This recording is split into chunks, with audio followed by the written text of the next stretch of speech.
नमस्कार विद्यार्थी मित्रों। तृतीय इकाई परीक्षा समाप्त होने के बाद फिर हम लोग पठन पाठन का कार्य शुरू कर रहे हैं। आप लोग बार बार जो है मैसेज करके पूछते रहते हैं क्या निकाला गया है, क्या पढ़ना है, जबकि हर वीडियो में मैं आपको बताता रहता हूँ।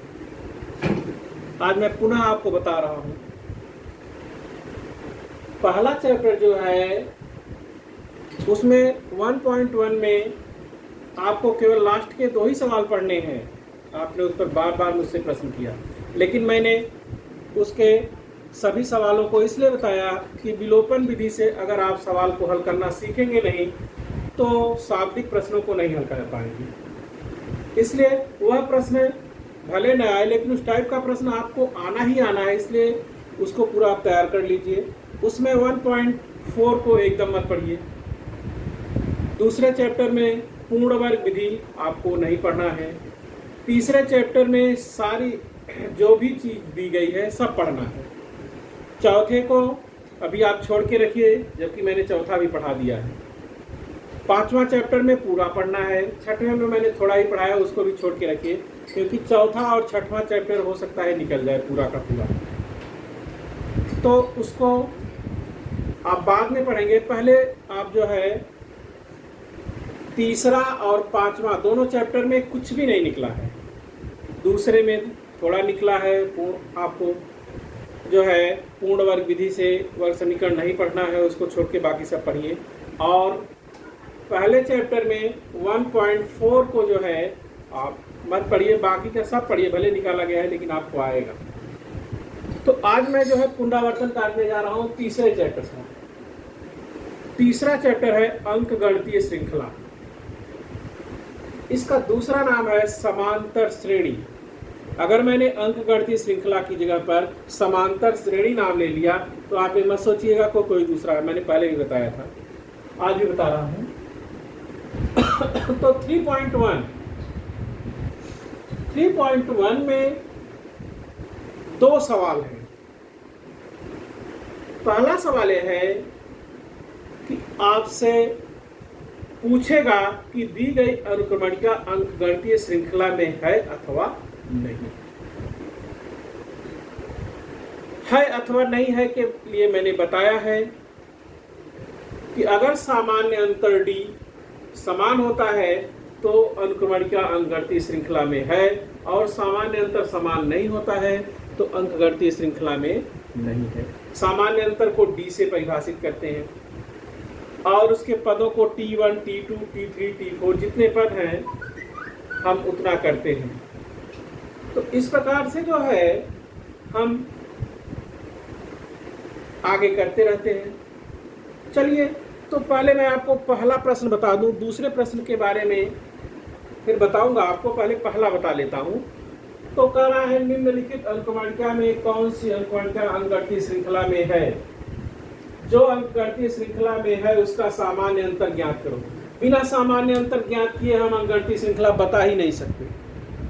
इसलिए जो ये नीचे की लाइन है यह जो है ये पहले ही हम ज्ञात कर लेंगे डी का मान। तो देखिए पहला सवाल है इसका 2, 4, 6, 8। 2, 4, 6 और 8 यह अनुक्रमणिका है। इसके प्रथम पद को हम a लिखते हैं और T1 भी लिखते हैं। T1 बराबर 2।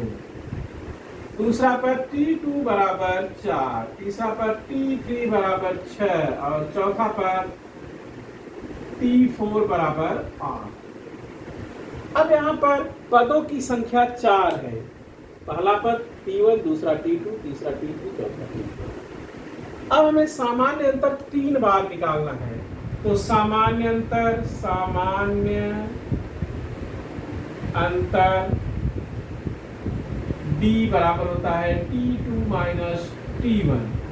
ये एक अधिक रहेगा, एक हम दूसरे में से पहला पर।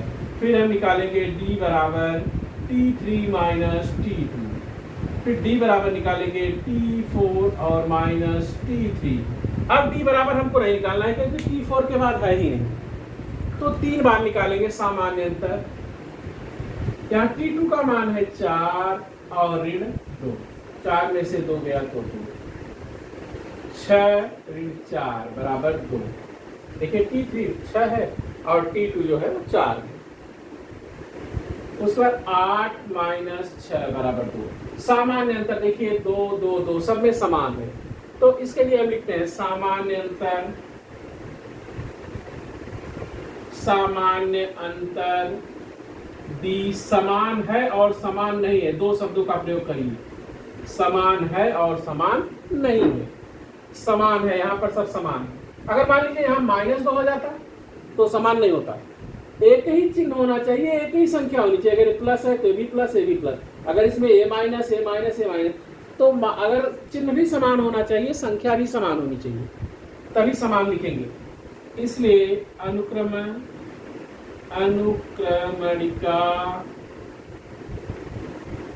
अनुक्रमणिका कौन है? 2 4 6 8 डॉट डॉट अंक गणितीय श्रृंखला में है, अंक गणितीय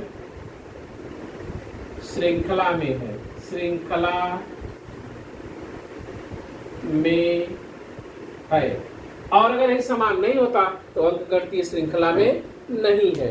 आप इस सवाल को देख लिए। अब मैं आपको दूसरा सवाल देने जा रहा हूं और दूसरे सवाल में मैं लिख रहा हूं, देखिए दूसरे सवाल में पहले मैं आपको सवाल लिख देता हूं, उसके बाद तब जो है मैं T1 T2 देखिए इसी को कैसे कन्वर्ट किया जाएगा, बदला कैसे जाएगा। यहाँ है 2 है, 5/2 है,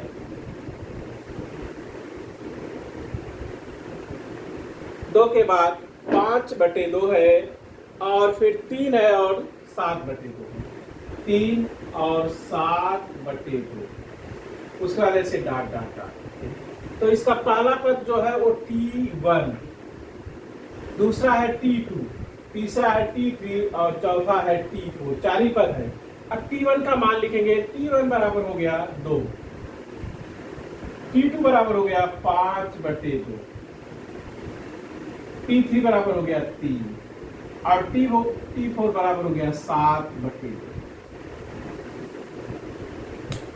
अब देखिए इसमें भी सामान्य अंतर हमको जो है वह 3 ही बार निकालना है। मैंने सूत्र को नहीं मिटाया, देखिए सूत्र वैसे ही मैंने लिख दिया।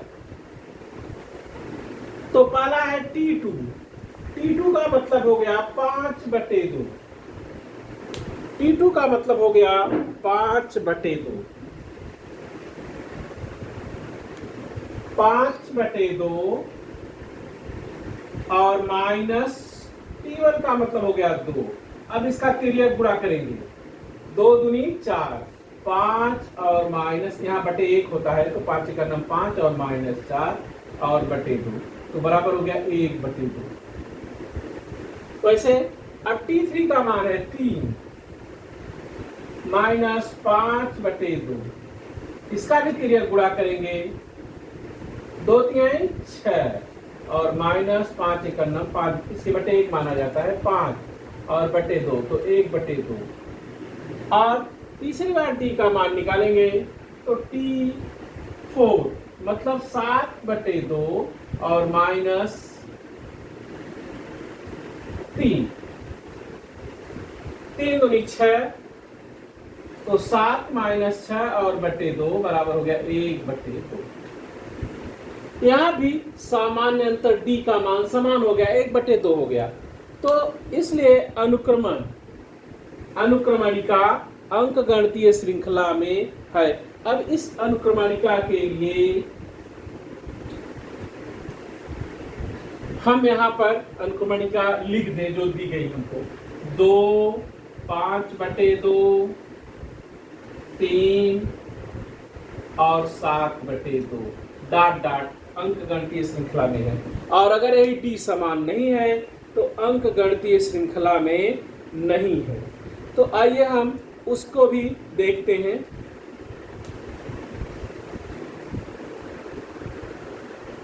चलिए एक चौथा सवाल देखिए, 0.3, 0.33, 0.333।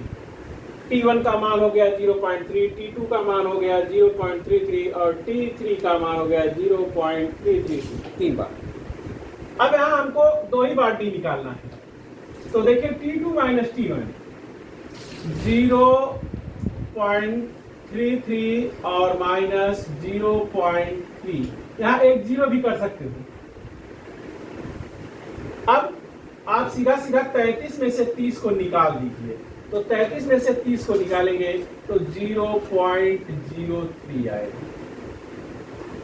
अब हमको दूसरी बार फिर D निकालना है, D बराबर T3 माइनस T2, तो 0.33 और 3 माइनस 0.33, 2 ही 3 है, एक यहाँ और 0 बढ़ा दीजिएगा।